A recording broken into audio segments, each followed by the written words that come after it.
Calls case People State of Michigan versus Julie Bombashell. Your Honor, I appreciate the court's accommodation. I had an opportunity to speak with Ms. Fong Fachan. I discussed bond violations that have come to the court's attention since Ms. Fong Fachan's last appearance before the court. Ms. Fong Fachan. Now that, as well as the continued lie. Of course, Your Honor. And Ms. Fong Fachan is going to apologize to the court. She's going to admit that what the court has been made aware of, her participation on a video podcast. Okay, let's just get it all right, Mr. Warren. Here's the stupidity of this individual. I lock her in jail because she was lying to me and violating her conditions. One of her first calls from the jail leads to a podcast.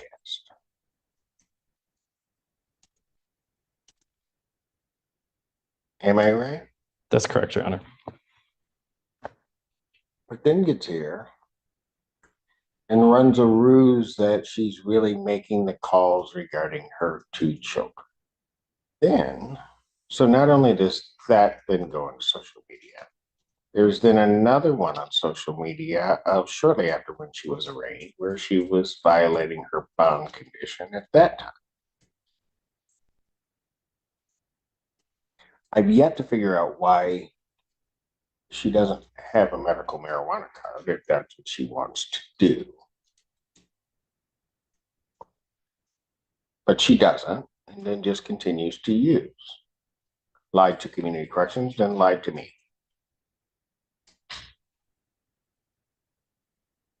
So she gets put in, then makes within that week at least 41 calls that we could see, but there were actually additional ones.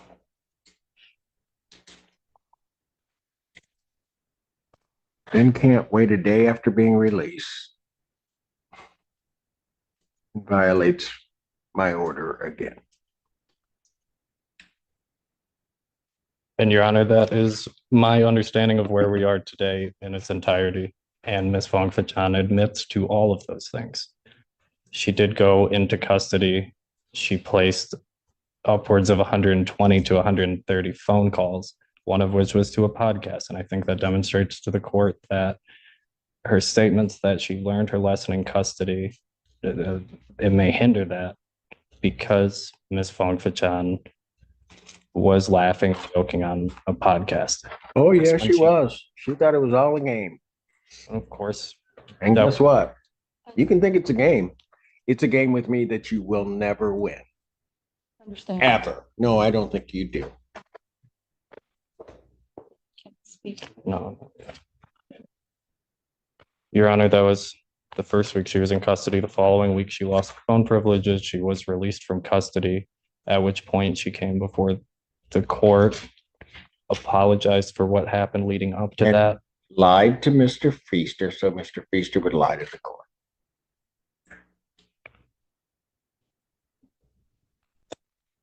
Your Honor, I think Ms. Fong Fachan understands that pretrial release is a matter of grace, and that for her to remain on pretrial release, she has to demonstrate to the court that she is going to comply with her bond conditions.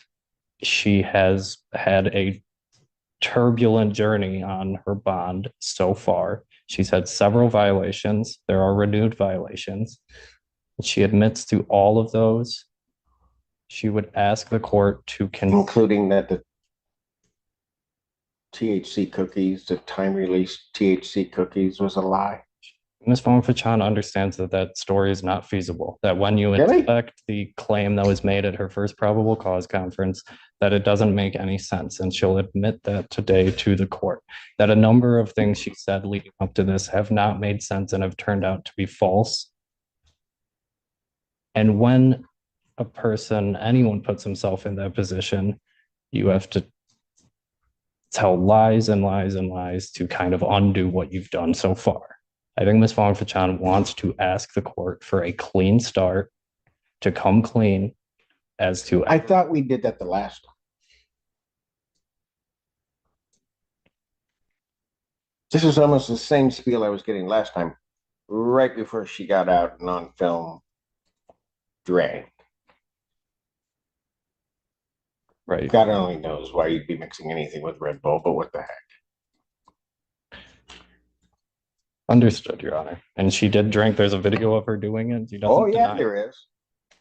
And what she's going to ask the court to consider is continuing her bond, upwards modification that she be placed on a other to monitor alcohol use, that she submit to ETG testing to monitor her alcohol use, and that she cease using social media while this case is pending.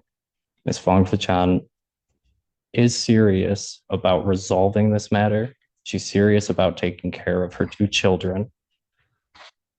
Daughters Maddie and Ayana have upcoming birthdays on the 28th of March and on the 2nd of April. I know So she it'd be wants to be there horrible for if she's in jail on their birthday. them. It would, Your Honor. But it doesn't seem to me that she was really caring about them all this time anyway.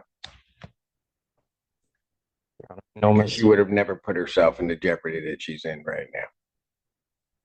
of course, Your Honor. I know her children are her primary concern more than anything else, that she's asking the court in a final act of grace to permit her to remain out of custody, continue her bond with those modifications, to comply. And Ms. Fong Fachan can address the court and come clean about any violations of bond leading up to today.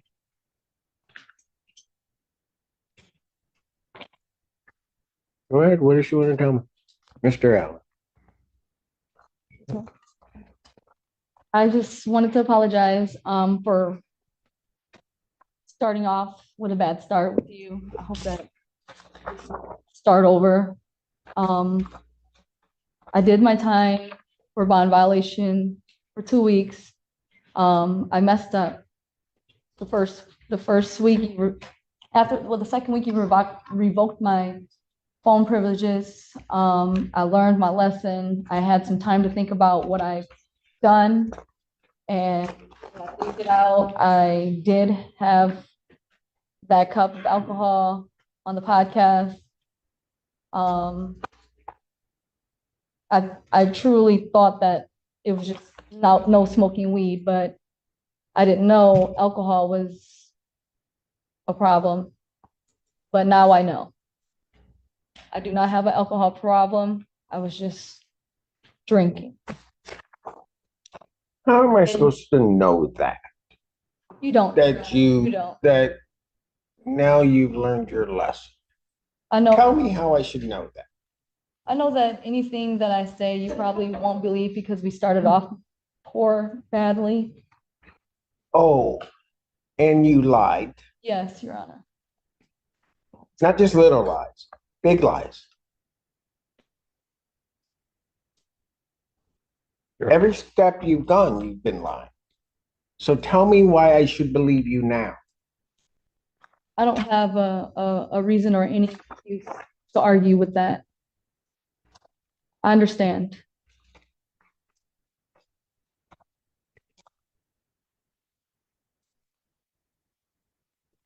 Your Honor, I think Ms. Fong Fachan knows it's not about what she says, it's about what she does. And what she's done leading up to this has not instilled confidence in the court that she's going to comply.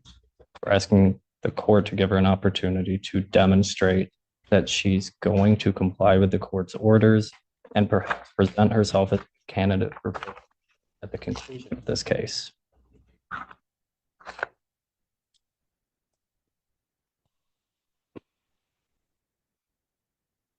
I know you're upset at me. Oh, I'm not upset because I definitely get to go home today. So I'm not really upset. Go ahead. What did you want to say? You just think this is all a game. That's what your problem is.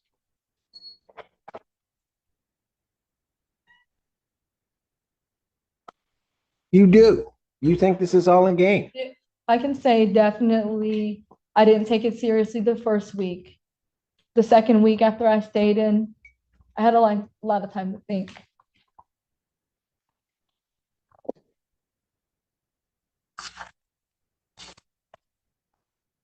About what? About, my actions before, during, and now, after the fact, even having a drink.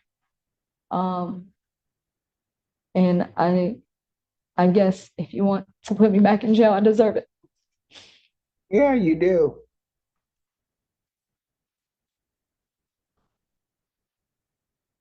You have a CPL?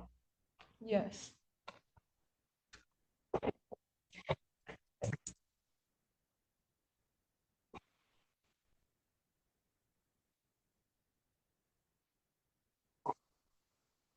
Lost it.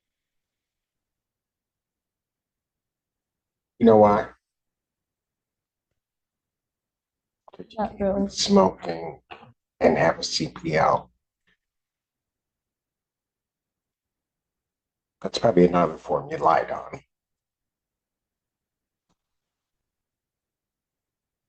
How bad do you want to make this get, young lady? Can you say that again? How bad do you want to make this get? Because if you want to take this thing and make it the worst experience you ever had in your life, I'll be more than happy to indulge you. I don't.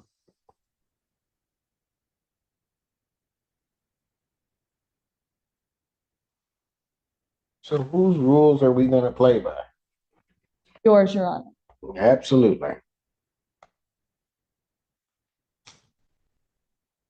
Problem is, I don't know that you know how to do the right thing.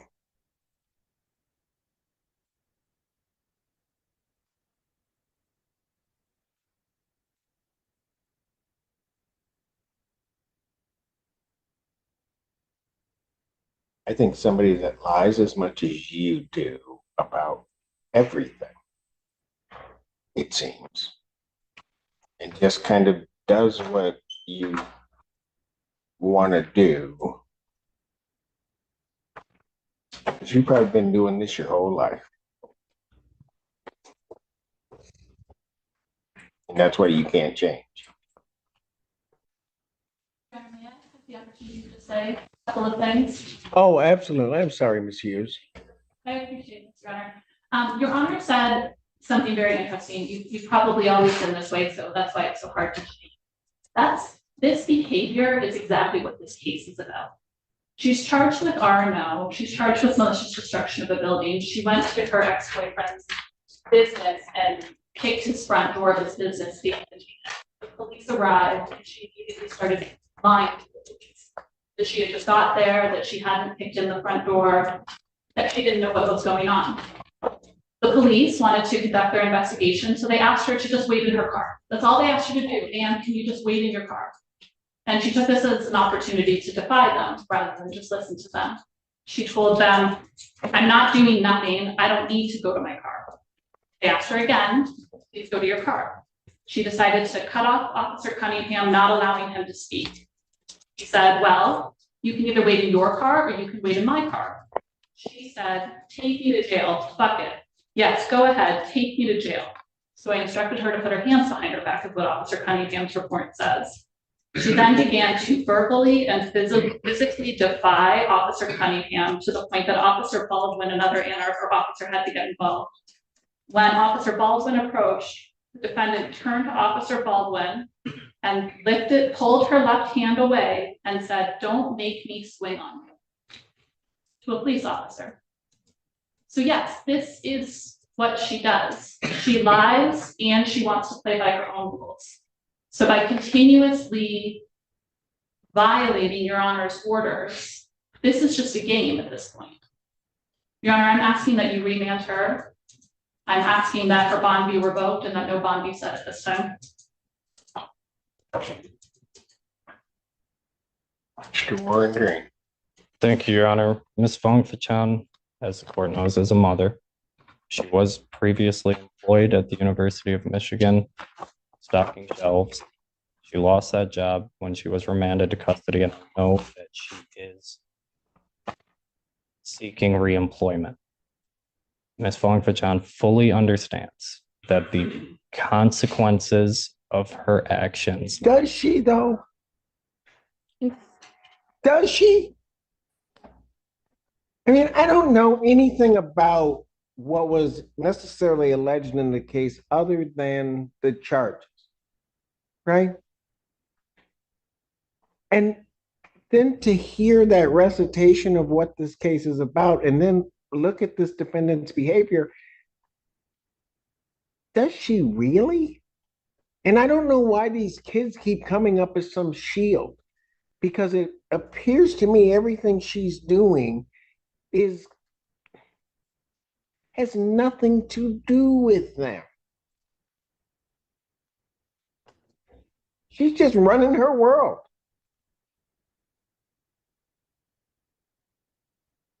Go ahead. I'm sorry I interrupted you. Your Honor, Ms. Fong-Fachan has faithfully attended all of her court hearings. I believe that with added conditions of alcohol monitoring, that the court's concerns about her drinking be suppressed. I know it's difficult to address the court's concerns about Ms. Fong-Fachan's dishonesty. I believe she's come before you today and been honest about her past conduct and the conduct even after she was released from custody before court today. I'm asking the court to consider continuing her bond with those added conditions, as Fong-Fachan will test today and tells me she will test clean. Anything else? Nothing further, Your Honor. Dr. Young, anything else? Well, I can speak. I just wanted to say sorry. I've made some mistakes that day when that happened. I didn't necessarily just kick in the door. It was more to it inside. And it just escalated. I was upset. I didn't mean to harm or disrespect Officer Cunningham.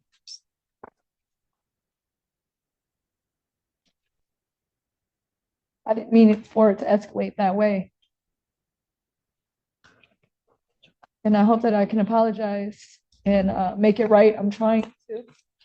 Since this has happened, it's my life is in shambles. I'm trying to figure it out.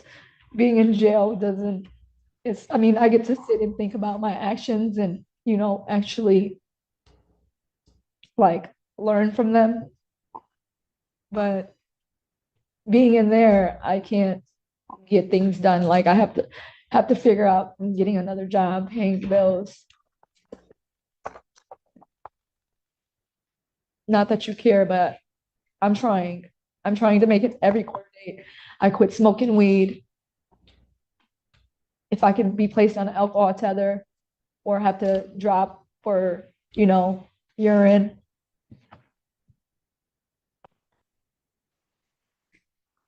I asked, can you still give me another chance?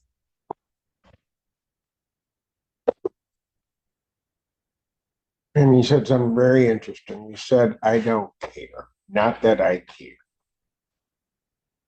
Just now? Yeah, that's a funny thing. Because actually, about everybody that comes before this court, I care.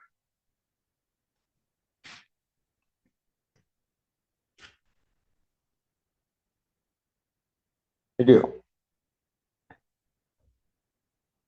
Maybe sometimes to my detriment. I do care. I don't understand your stupidity.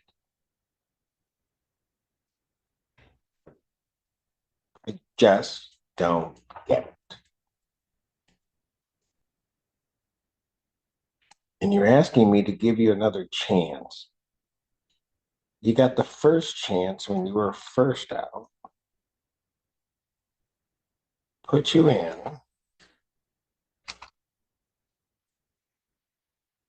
I bring you back.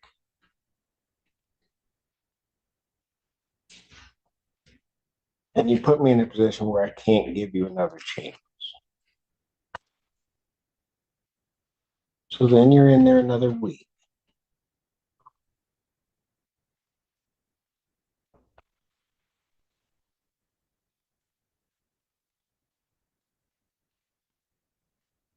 Told me that day, you and Mr. Feaster, you had learned everything and you were going to be able to conduct yourself by the court rules and everything else. You don't at 24 hours, you don't make it 24 hours.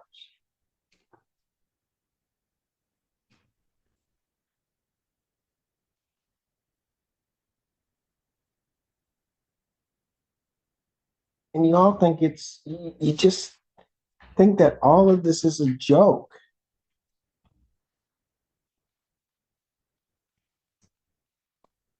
Don't get to just have your way because you want to have your way. Always. There's a bigger bully.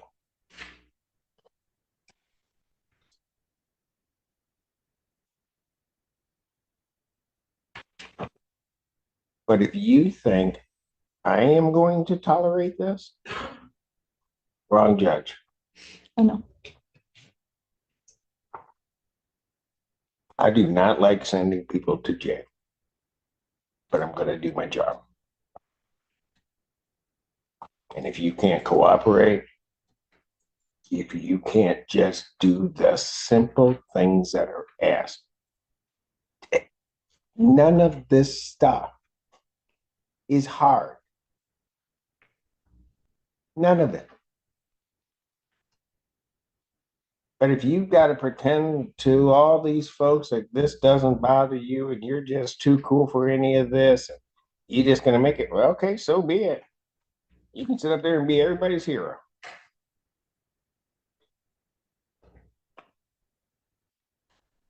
So, Mr. Warren Green, here's what I'm going to do. I'm going to adjourn her preliminary examination. I'm adjourning her preliminary examination April 23rd, 2024 at 9. That is before me. It will give you the opportunity to certainly motion before this court this defendant's release. But for today, she's going. Defendant's bond is hereby revoked pending a motion hearing. If defendant is released from jail, she will go on an alcohol scram test. Thank you. Thank you, Your Honor.